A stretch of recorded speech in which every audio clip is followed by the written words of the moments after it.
Hi, Anje hier für tabletblog.de, heute mit einem Unboxing vom neuen Apple iPad 9. Legen wir los. Gut, beginnen wir mit dem Unboxing vom neuen Apple iPad 9. Das kostet 379 € in Deutschland. Das ist die günstigste Version, die jetzt endlich nicht mehr bei 32 GB, sondern bei 64 GB internem Speicher startet.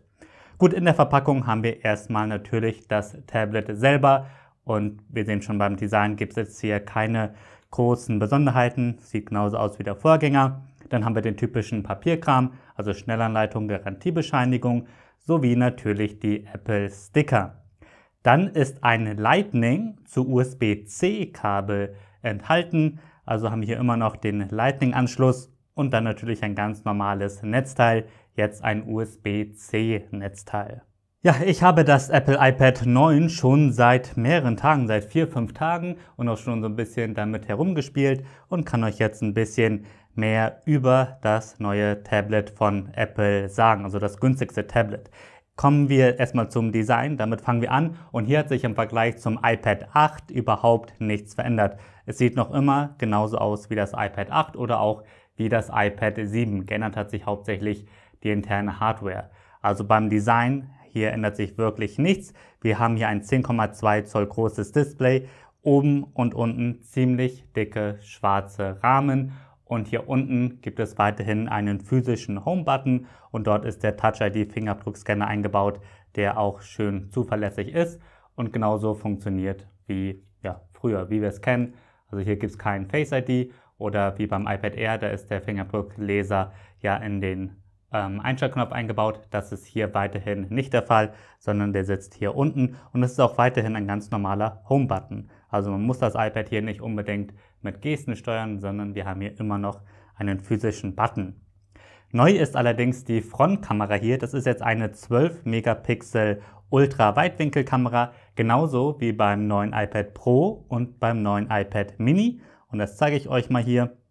Wir gehen hier auf die Frontkamera und dann können wir hier das ganz weitwinklig auswählen und dann haben wir eben eine sehr weitwinklige Kamera. Spannend ist die vor allem dann, wenn ihr Center Stage benutzt. Das ist diese Funktion, die Apple mit dem iPad Pro eingeführt hat. Da folgt dann die Kamera euch, die ist ein bisschen reingezoomt und folgt euch, wenn ihr Programme wie Skype oder Zoom benutzt. Das ist auf jeden Fall ganz nett. Auf der Rückseite haben wir die alte kleine 8 Megapixel Hauptkamera ohne LED-Blitz oder so. Es gibt auch keine weitere Kamera, das seht ihr ja.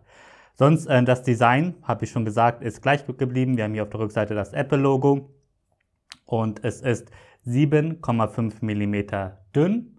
Jetzt nicht sonderlich dick, aber auch nicht sonderlich dünn und es bringt 487 Gramm auf die Waage. Das Gehäuse besteht natürlich komplett aus Aluminium und fühlt sich wie gewohnt hochwertig verarbeitet an. Also hier gibt es wirklich im Vergleich zum Vorgänger keine Unterschiede und es fühlt sich eben nicht wie ein Billig-Tablet an, da wir hier ja Aluminium bekommen und die Verarbeitung, auch die Übergänge zum Display hin, sind sehr solide verarbeitet. Gehen wir ein bisschen weiter um das Tablet herum. Hier unten haben wir den alten Lightning-Anschluss.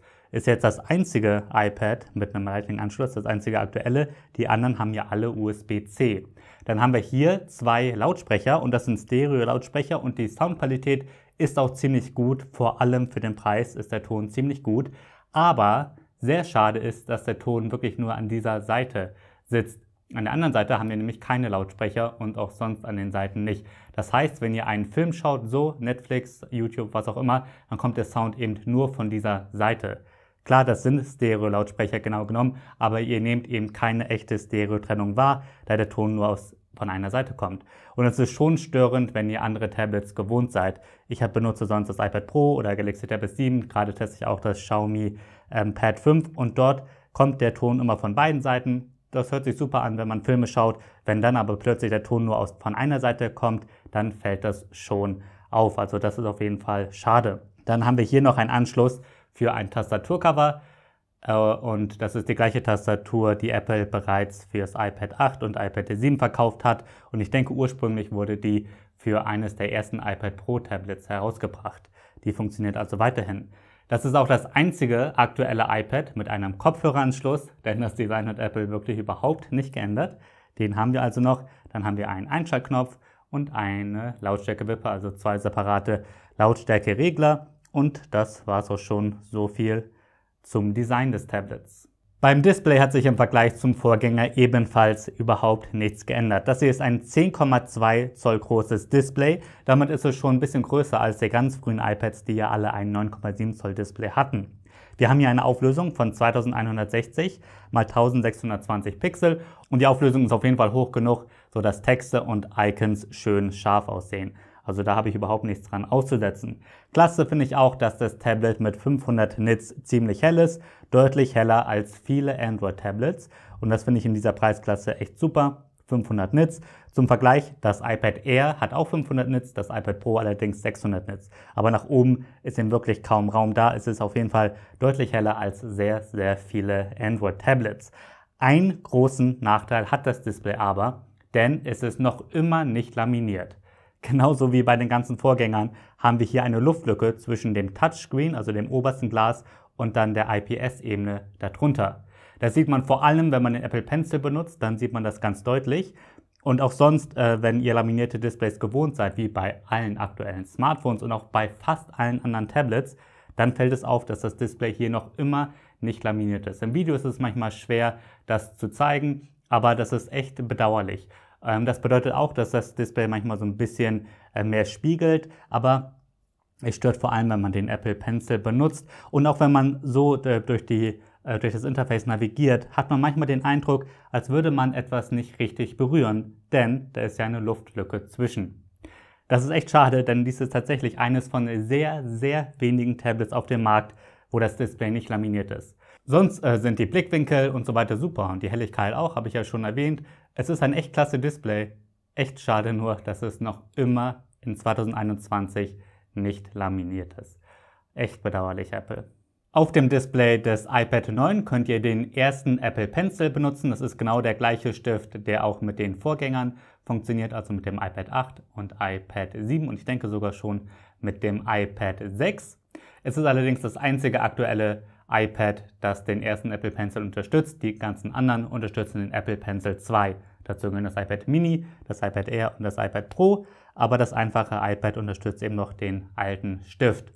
Allzu schlimm ist das nicht, denn das ist ein guter Stift. Er wird über den Lightning-Anschluss hier aufgeladen, entweder indem ihr ihn direkt in den Lightning-Anschluss des iPads steckt oder aber, wenn ihr den Stift kauft, ist auch ein entsprechendes Kabel dabei. Also ihr müsst den Stift nicht unbedingt so aufladen, aber ihr könnt es eben, dann müsst ihr nicht immer ein extra Kabel mitnehmen. Dafür gibt es dann diese Kappe, passt auf, dass ihr die nicht verliert, aber das ist kein Problem in der Regel, denn die sitzt relativ fest magnetisch da drauf.